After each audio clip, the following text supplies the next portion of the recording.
When I was growing up, I whenever I did something wrong or something bad had happened because something I did, I was always reminded of that.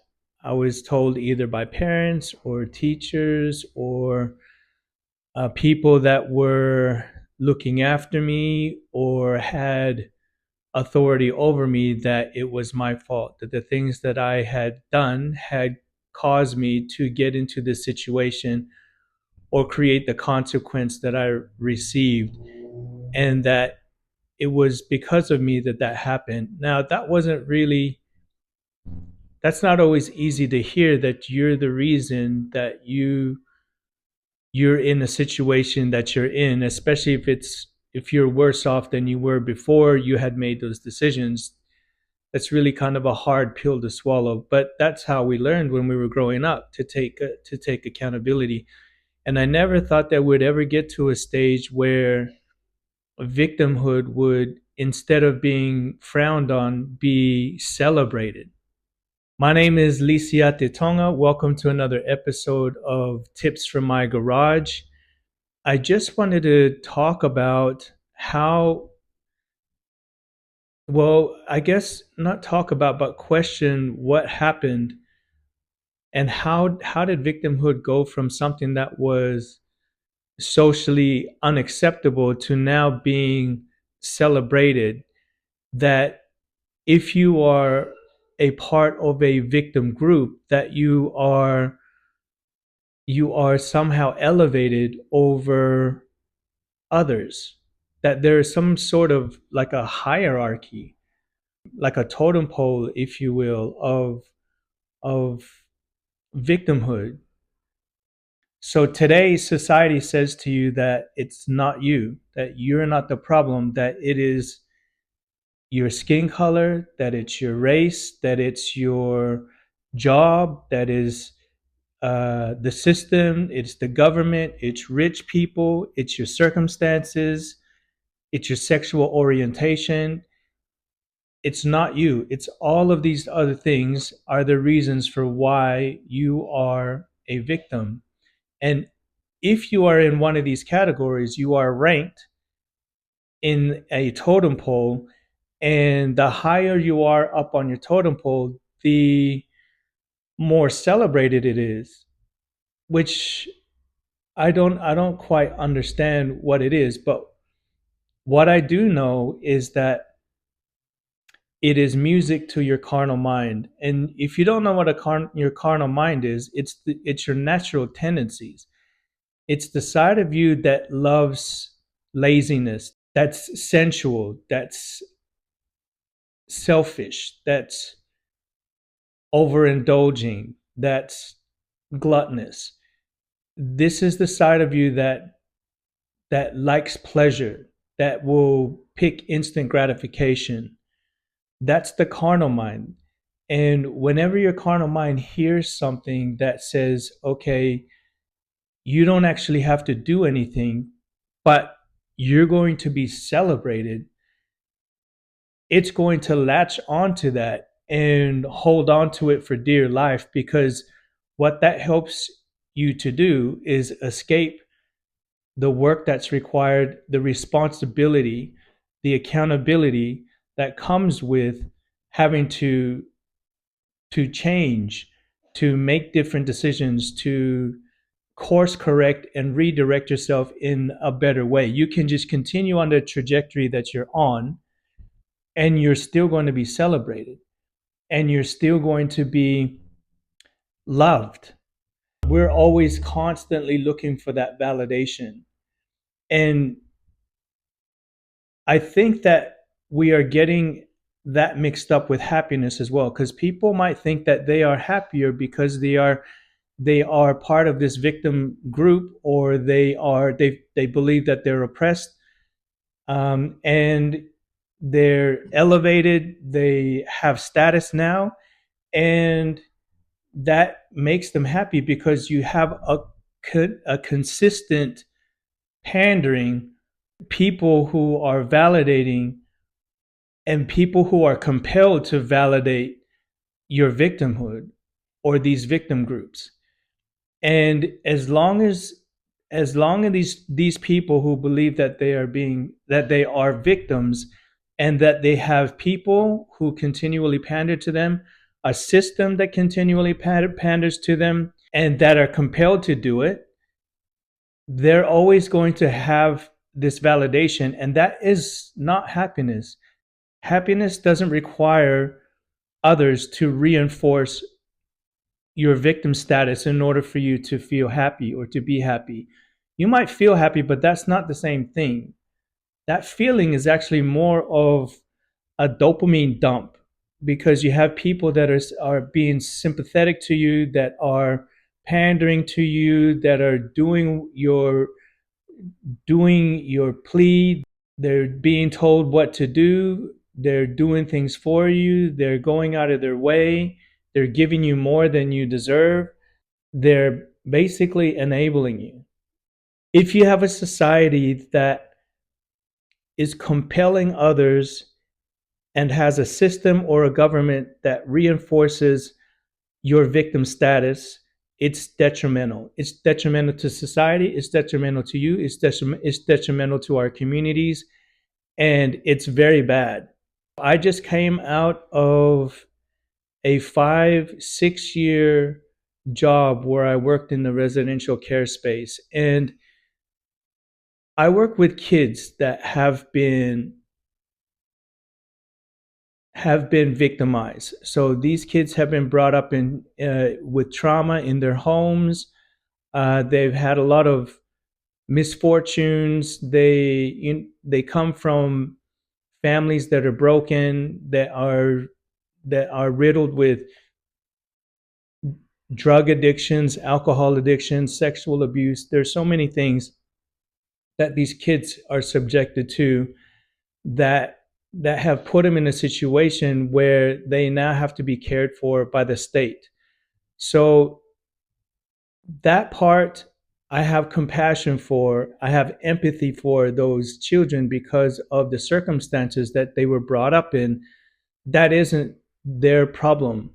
The problem is the system and the government and the regulations and the policies that they have placed upon the systems that care for these children, because what they have created is an environment where these kids, these youth, have all the consequences of any of their actions removed. And they may be doing it in the name of, okay, we need to keep these kids'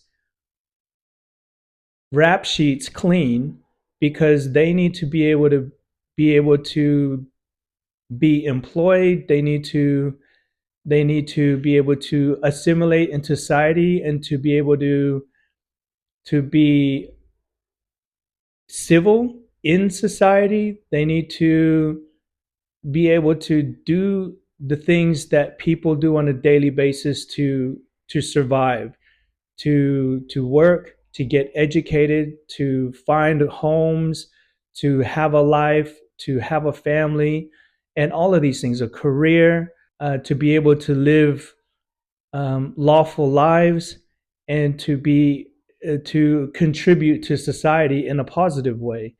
And so that should be that is the ideal, and theoretically that's what these systems or these residential care space that the government has set up is supposed to do. But it's actually in fact doing the complete opposite of that, because removing the consequences of the actions of these youth which are in care removes them of any responsibility to their actions. And when that has happened, and when that does happen, these kids become entitled. They believe then that there are no consequences, that they are above the law. And what you see from this is a spike in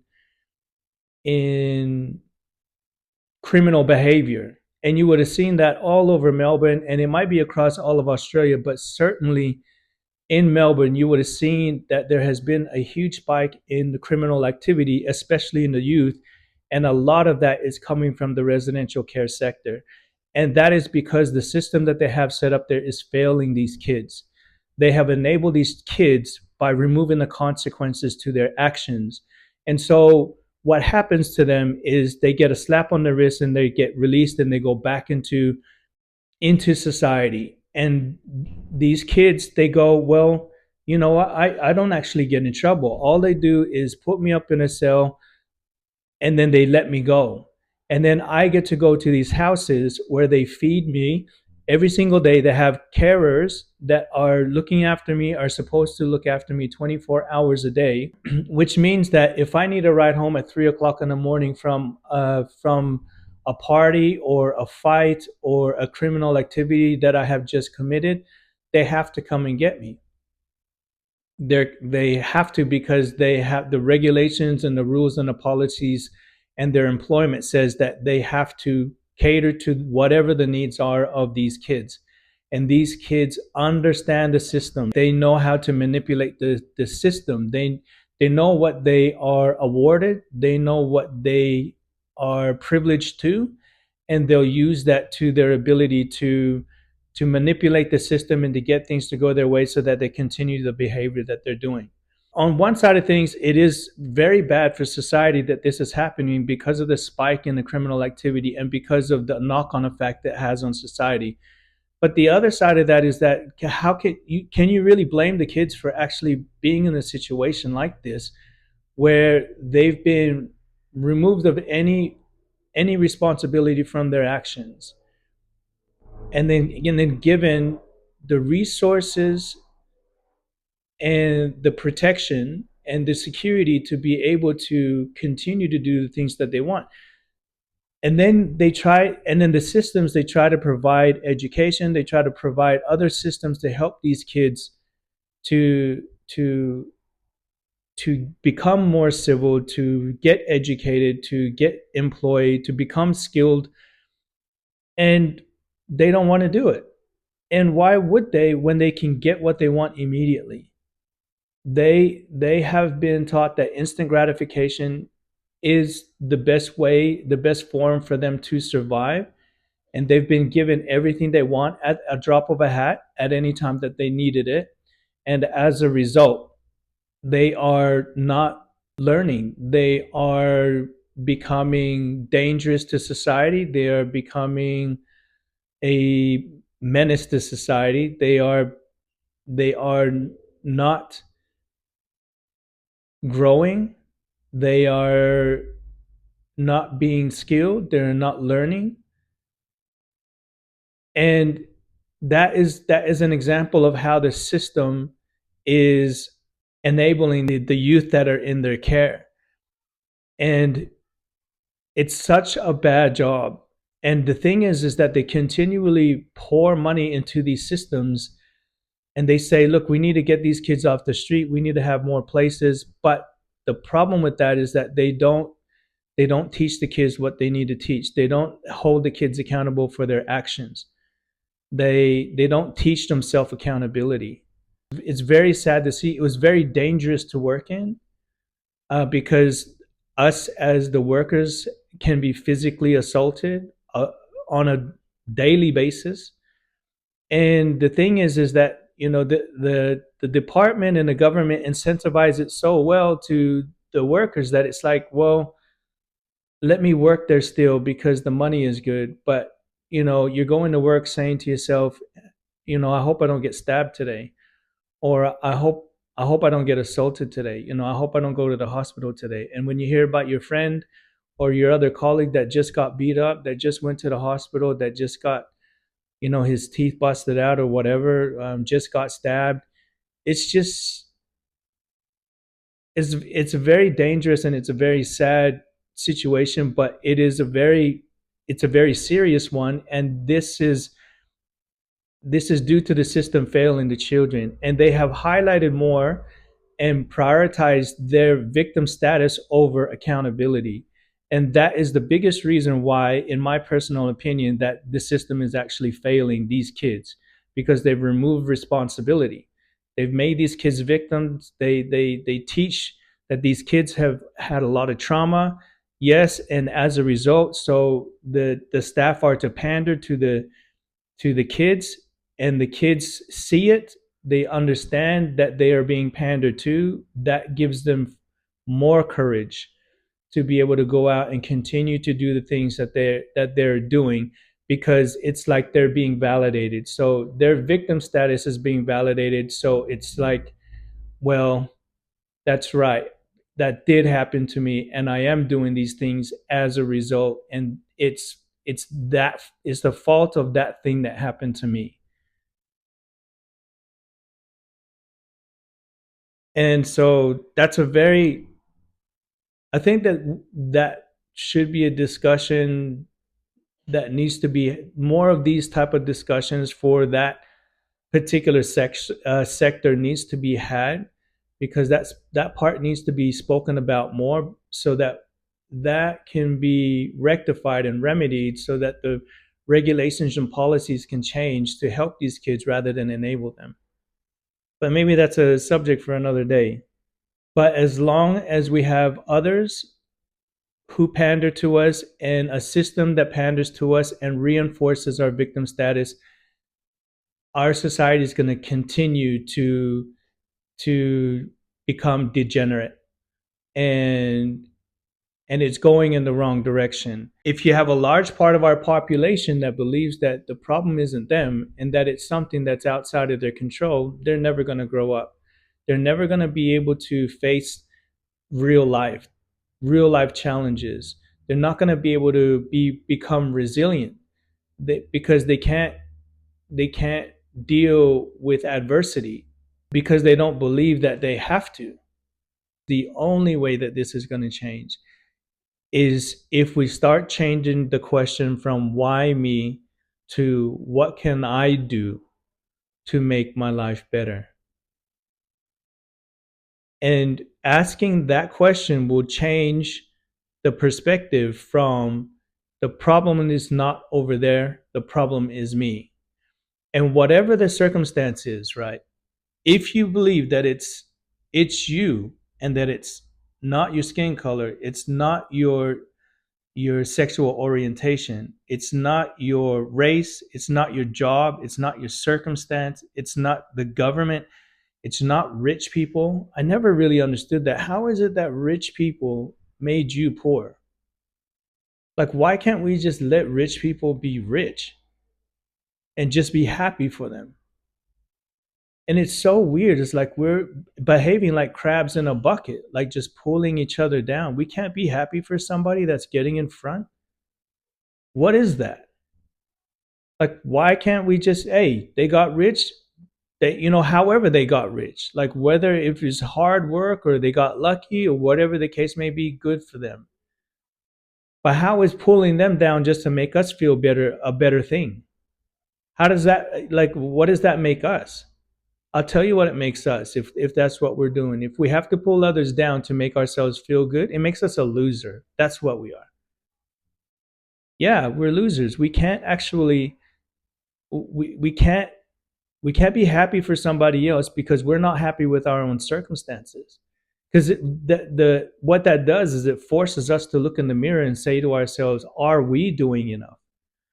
Why am I not there? Why can't I get this? Why can't I get that? And we don't want to face those questions because they hurt. Because then it's like, oh, I have to do something about it if I want to do that. And I don't want to do anything about it. And I don't. So it's easier for me to pull you down because that makes me feel better. And then it makes it even further easier if I'm on the victim totem pole. Like if I'm being celebrated because of my, for my victim status, and I got other people that are making me feel good about my victim status. And if I got a system and a government that is reinforcing my victim status, I'm going to keep feeling good. That dopamine is going to continue to drip, but that's not real happiness. That is not real happiness. Real happiness does not require a constant dopamine feed, a constant dopamine drip. That's that is narcissism. That's being selfish. That's being lazy. We have become such a lazy society because we choose to be victims now so that we can do less. And if we do less, then then other systems can get on top of us, because you have people in government that would tell us that they will do it for us, that they're going to come and fix the problem for us. And we love to hear that, because we don't want to do anything. If the government says that they're going to come and give us money, they're going to give us this and they're going to give us that, and then I don't have to work for it. If they're going to reduce the crime rate, or the not the crime rate, but the penalties for crime, so then I can go and do a crime to maybe support myself rather than have to work a 9 to 5 job, like the average person, to make a living. If I can just go and steal something instead, and the government's going to let me do that, it's going to say, well, you can do up to this much. Hey, I'm going to do that. I'm going to do that because I'm a victim and I'm oppressed, and as a result, I deserve to be able to do these other things. I can go out and rob and steal and do whatever I want, and that's okay. And this is why this is detrimental to our society. And if you have people in government that are enforcing people's victim status, then that is a government that shouldn't be in government. But the thing is that they know how people are. The majority of people, the masses, more the masses are lazy, and they would rather have things being done for them than not. Free, and that's why freedom, man, it's not really free. You know, a society that's going to continually rely on a government to do everything for them is eventually gonna it's going to become um, ruled by tyranny, because people are going to prefer security over freedom, because freedom means work. If we have the freedom of opportunity, and we have the same opportunities to go and do what we can do with our lives, and it's up to us to make or break our life, like to make or break ourselves to make this dream of ours come true. That's real freedom. That's real freedom, is the opportunity to be able to do that. If your government and the place where you live provides you with the opportunity to do that, that has freedom.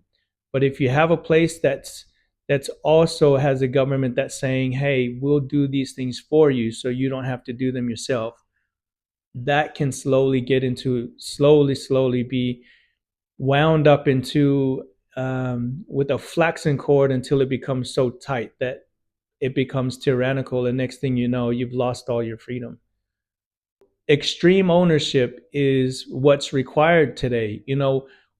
Whether you are a victim or not, like, bad things happen to good people. Whether you're a child that's been brought up with in a broken family that has have parents for drug addicts or whatever, those sort of things happen. Yes. Is that sad? Yes. Should that have happened? No. But we must accept that we are where we are and take responsibility and take the action that's necessary to get ourselves out. This life is like a poker game, and we are dealt a hand, and some of our hands will be better than others, but not necessarily the best hand is going to win the game. It's how you play the cards. It's hard how you deal with the cards that you have.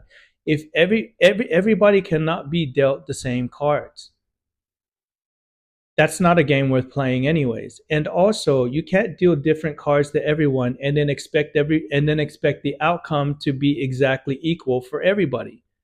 That's also not a game worth playing. That's ridiculous. There's no point to it. Our life, we are dealt hands. If you were dealt a hell of a hand, like a really good one, like aces or whatever it is, you got a good hand. But if you were dealt a pair of twos, and some of us and a lot of us have been dealt a pair of twos,